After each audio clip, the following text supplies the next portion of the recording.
Chinese owned একটা company এবং ওনারা 2019 সালে এখানে একটা ফ্যাক্টরি স্থাপন করেন এই জায়গায় এবং এই ফ্যাক্টরিটা শুধু ফ্যাক্টরি না, ওই লোকালিটিটাই ওনারা এখানে ডেভেলপ করেন, একটা মসজিদ করেন, মাদ্রাসা করেন, এতিমখানা করেন, রাস্তাঘাট করেন, করে একটা ফ্যাক্টরি করেন এবং এখানে 3000 লোকের কর্মসংস্থান ওনারা তৈরি করেন। তৈরি করার পরে হঠাৎ করে 2021 সালে একজন এসে দাবি করেন যে এই জায়গাটার মালিক ওনার চাচা এবং চাচার একমাত্র বৈধ ওয়ারিশ উনি, বলে 2021 সালে উনি এসিল্যান্ডে একটা মামলা করেন এবং এসিল্যান্ড রায় দিয়ে দেয় যে এই জায়গার মালিক ডংলিয়ন ফ্যাশন না, এই জায়গার মালিক তোফাজ্জল হোসেন মুরাদ নামে একজন ব্যক্তি।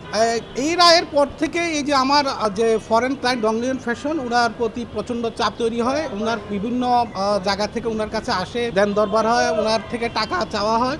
তারপরে ওনারা আমাদের শরণাপন্ন হন, আমরা এডিসি কোর্টে একটা আপিল করি এবং সাথে সাথে আমরা একটা ক্রিমিনাল কেস দায়ের করি। সেই মামলায় রামপুরা থানা বিস্তারিত তদন্ত পরে এবং যেই মৃত্যু সনদের উপর ভিত্তি করে উনি মালিকানা দাবি করেছেন তোফাজ্জল হোসেন মুরাদ, সেটার সঠিকতা যাচাই করেন। যাচাই করে দেখা যায় যে ওই মৃত্যু সনদটি জাল, সম্পূর্ণ জাল, জালিয়াতের মাধ্যমে তৈরি করা একটা মৃত্যু সনদের মাধ্যমে উনি মালিকানা দাবি করে এই চাইনিজ কোম্পানির কাছে উনি কোটি কোটি টাকা দাবি করেন। তারপরে আমরা যখন এই পুরো ফ্যাক্টটা মাননীয় এডিসি আদালতের সম্মুখে আনি, উনি এটা নিশ্চিত হন যে যে মৃত্যু সনদ মূলে এসিল্যান্ড থেকে রায় প্রদান করা হয়েছিল সেই মৃত্যু সনদটি জাল এবং সেই পরিপ্রেক্ষিতে এসিল্যান্ডের রায়টি উনি বাতিল করে দেন এবং ডংলিয়নের মালিকানা প্রতিষ্ঠিত হয়। এবং এই চাইনিজ যে কোম্পানি যারা এখানে ইনভেস্টমেন্ট করে এখানে কর্মসংস্থান তৈরি করে আমাদের জন্য বৈদেশিক মুদ্রা আহরণ করতেছেন, ওনারা যেন সঠিকভাবে ব্যবসা করতে পারেন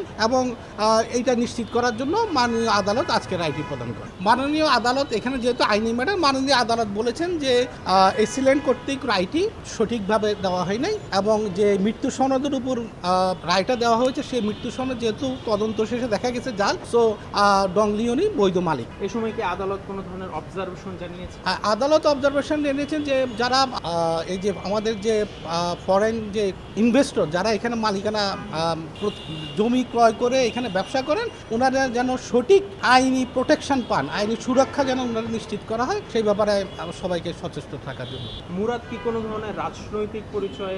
আমরা তো আমি ওই ওনার রাজনৈতিক পরিচয় সম্পর্কে আমরা অবহিত না, আমরা আইনি যেহেতু ব্যাপার আইনিভাবে আমরা মোকাবেলা করেছি এবং পুলিশ যথাযথভাবে তদন্ত করে একদম আপনার register of death and birth ওনারা তদন্ত করে এটা যথাযথভাবে দেখলেন যে ডাক্তারের সিগনেচারে মৃত্যু সনদটা ইস্যু করা হয়েছে সেই সিগনেচারই জাল।